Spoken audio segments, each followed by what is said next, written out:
Bueno, doncs parlar-li a una càmera i ser capaç de crear un vídeo és una mica un superpoder que vam tenir l'any 2023. Ja sigui perquè tu vols ser youtuber, streamer, o perquè en els teus estudis o la teva feina et demanen que facis un vídeo explicant alguna cosa, ser capaç doncs, de parlar a una càmera que quedi clar i que després el resultat sigui un vídeo de bona qualitat, molts cops pot ser la diferència entre una idea de merda i una molt bona idea. Per això et dic que és una mica un superpoder. Llavors, avui t'ensenyaré tot el que he après jo sobre l'art aquest de fer vídeos des del menjador de casa meva, centrant-nos en l'iPhone o el mòbil, que és la càmera que tots tenim a mà sempre. Llavors, tot aquest vídeo està gravat des del meu iPhone 13 mini. He passat uns consells que et serviran tant si vols ser youtuber, com tenir un podcast, com si vols fer vídeos només per enviar-los a la universitat o a la feina, on sigui. I concretament parlarem, primer de tot, de com fer un guió per a aquests vídeos. En segon lloc, et donaré uns consells per quan et prepares per gravar i després entrarem en la gravació en si i parlarem de la il·luminació, de les càmeres, del so i de què fer exactament quan comences a gravar i li dones el rec. Així que, comencem.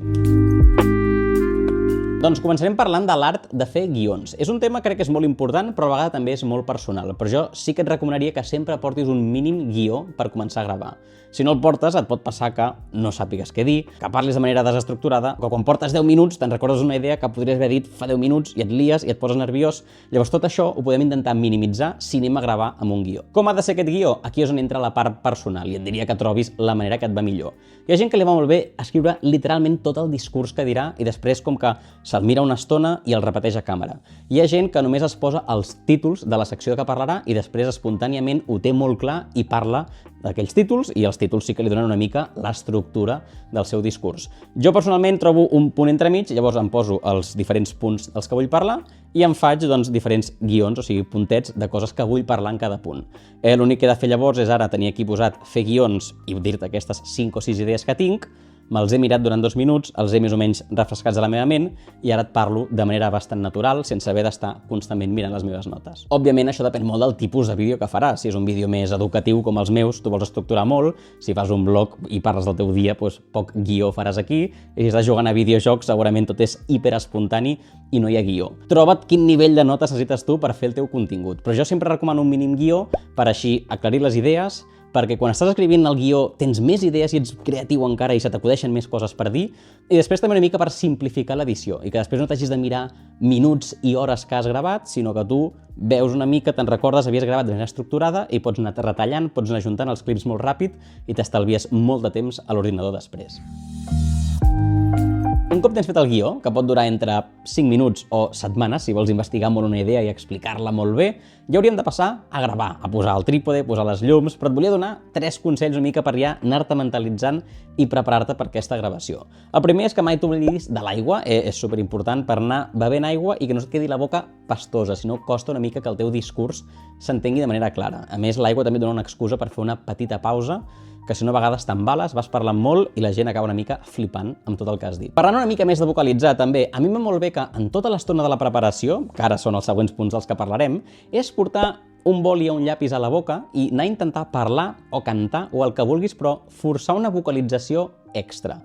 Això t'ajudarà, o sigui, literalment és anar parlant així per casa teva, però això farà que després se t'entengui molt millor, igual que l'aigua. I l'últim consell és una tonteria, però ves molt en compte amb la temperatura. Jo personalment passo molta calor quan gravo, sobretot els mesos de primavera i d'estiu, i és molt incòmode que tu estàs intentant concentrar-te a explicar una cosa i et va caient una mica la suor. Llavors busca fer corrent d'aire, anar amb màniga curta, posar-te un aire condicionat, però aquestes coses realment es noten molt quan una persona està parlant si està còmoda o si no està còmoda. Ara sí, doncs, passem ja als consells més específics sobre com gravar exactament i començarem per la il·luminació. Com et deia abans, ara he parat la gravació, em llegiré les meves notes que m'he fet sobre la il·luminació en el guió i tornaré a posar a gravar per explicar-t'ho de manera més natural. Començarem per 2 coses que no has de fer. I la primera d'elles és gravar a contrallum. Ja t'imagines el que és, però no pots gravar tenint la principal font de llum de la teva habitació just darrere teu. Això farà que tot et vegi extremadament fosc comparat amb el fons i és una qualitat terrible. Llavors, això mai gravis a contrallum. També hauries d'evitar sempre gravar una habitació on l'única llum que tens és el llum del sostre que cau de dalt cap a baix. Això farà que hi hagi moltes sombres a la teva cara, en els ulls, en el nas, i no se't vegi realment il·luminat i no tinguis una imatge bonica. Llavors, si no volem ni que la llum estigui darrere nostra, ni que la llum estigui just a sobre nostra, òbviament el que volem és que la llum vingui des de davant, des d'on està la càmera, i ens il·lumini nosaltres, també una mica al fons, però sobretot nosaltres, que som el més important d'aquest vídeo que estem veient, estiguem ben il·luminats. il·luminats. Per fer això podem fer servir diferents estris. Hi ha el típic aro de llum que tothom fa servir, no? És un aro que ja coneixes, fa una llum circular i està molt bé perquè el pots posar al voltant de la càmera, llavors estàs il·luminat de manera frontal. És un bon recurs, simple, és senzill, és barat, molts cops et salva de l'apuro, jo què sé, per fer TikToks està molt bé. Hi ha altres llums que pots posar en càmeres, per exemple, i llavors et fan també una mica el mateix servei. Aquest tipus de llum no seria la millor opció perquè sempre que tinguis llum natural serà molt millor que aquestes llums. Això és una font de llum molt propera a tu, molt forta, que t'il·lumina de manera com molt contrastada, molt il·luminada. Mentre que una llum natural és molt més difusa i es veu molt més natural en càmera. Llavors, sempre que puguis fer servir una finestra amb llum natural, fes-la servir. Però si no, intenta utilitzar, òbviament, les llums que tinguis al teu voltant i posa-les sempre davant teu. Concretament, aquestes llums haurien d'estar posades a 45 graus, o sigui, si això són 0 graus i això són 90, jo tinc la principal llum posada aquí. Això fa que la llum vingui de costat i que comenci a mostrar algunes sombres a la meva cara, que és una mica més bonic que no una llum que et ve directa des del davant. Aquí pots veure la llum del sostre, és una mica avorrida, estic una mica fosc. Aquí em poso l'aro de llum i pots veure que estic bastant millor il·luminat, però millor és quan el poso aquí als 45 graus i pots veure aquestes sombres que surten a un costat i també que estic despentinat. Llavors, la teva principal font de llum, ja sigui una finestra o un aro de llum, posa-te'l, si pots, aquests 45 graus. Si tinguessis una segona llum, te la podries posar en els altres 45 per compensar una mica aquestes ombres que et fa la llum. Si t'estàs preguntant com ho faig jo, doncs literalment estic posat davant d'una finestra que em posa molta llum natural i està a 45 graus respecte al trípode. Quan parlem de la càmera, aquí és on podem començar ja a flipar-nos una mica amb coses molt cares i és molts cops una barrera que molta gent fa servir per dir que ells no poden fer vídeos. I és perquè no tenen una càmera i jo vull gravant el vídeo amb l'iPhone, estic intentant demostrar que crec que es poden fer vídeos suficientment bé amb el teu mòbil. Llavors, la millor càmera sempre és aquella que tinguis amb tu. Si estàs començant, jo et recomanaria que intentis comprar-te un bon mòbil, que ja et serveixi òbviament per fer coses a la teva vida que t'agradaran i també et permetrà fer algun vídeo com aquests de més qualitat. Alguns consells que et donaria jo, principalment en com posar aquesta càmera. El primer és que estigui quieta, que estigui en un trípode. Pot ser des d'un trípode d'aquests senzills que aguanta la càmera i després hi pots posar llibres a sota si vols, o un trípode una mica més llarg que fa que la càmera s'aguanti a l'alçada que tu vulguis. A mi personalment m'agrada que estigui a l'alçada dels meus ulls, que ens veiem de manera normal, de manera recta, com si tinguéssim una conversa. Hi ha gent que a vegades li agrada posar com la càmera més a baix o més amunt, no sé, potser li dona un punt artístic. Jo personalment, pels meus estils de vídeo més educatius, potser, crec que alçada dels ulls és una bona posició de la càmera. Un cop tens la càmera en el trípode, doncs fixa't on la posaràs. I com dèiem abans, fixa't on estan les fonts de llum. Un altre cop, no et posis a contrallum, sobretot, intenta trobar aquesta posició on tens la llum a 45 graus i se't veu més o menys bé. I també busca després què s'hi veurà a la càmera, o sigui, un cop estiguis tu assegut, com serà el fons. Jo crec que això, a mi personalment m'agrada molt fixar-m'hi en vídeos de moltes persones i crec que dona una sensació de vídeo de més o menys qualitat. Primer de tot perquè com més distància hi hagi entre tu i el fons, més desenfocat es veurà el fons respecte a tu.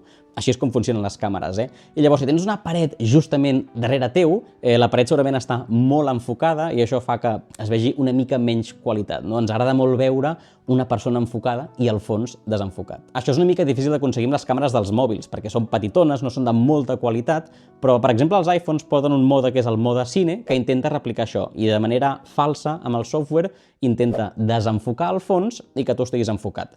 És el que estic fent servir ara, espero que s'estigui veient així. I també a l'hora d'escollir el fons, a mi m'agrada que hi hagin cosetes, que tot i que estiguin desenfocades, el fons tingui un mínim interès i que t'ajudi una mica també a envoltar-te en un espai que inspiri a la gent. Jo què sé, això pot ser que hi hagin plantes, quadres, una tele, una llibreria, una llum. Mira, hi ha molts youtubers que et pots fixar com el seu set està molt ben pensat i, bueno, per això són tan famoses també aquestes tires LED que es posen els gamers i els streamers, no? No t'estic descobrint res, però a mi m'agrada molt fixar-me en què fa altra gent i després incorporar aquests elements quan faig el meu vídeo. Dos últims consells és, potser t'agrada veure't quan et graves, llavors hi ha aquestes càmeres que surt la pantalleta i et pots veure, però jo amb l'iPhone, per exemple, sempre m'agrada fer servir la càmera del darrere, que és molt millor que la càmera frontal. I últim, fixa't que tinguis prou emmagatzematge en l'iPhone en aquest cas per gravar el vídeo, que no sigui que a mitja gravació et quedes sense memòria a l'iPhone.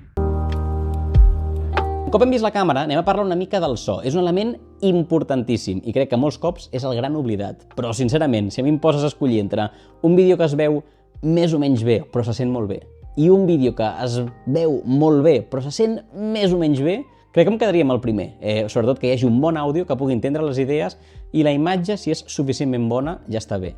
Llavors, aquí és on sí que et diria que potser hauries de començar a invertir una mica de diners i que si no saps què comprar però tens 20 euros per començar el teu canal de YouTube o per comprar-te un micro, compra't un micro. Abans que comprar-te potser un aro de llum o d'intentar mirar-te una càmera i et deixis centenars d'euros, comprar un petit micro pot fer una gran diferència. Llavors, aquí hi ha diferents nivells que podem seguir per anar millorant el nostre àudio. El primer que podríem fer és fer servir l'àudio de la càmera mateix.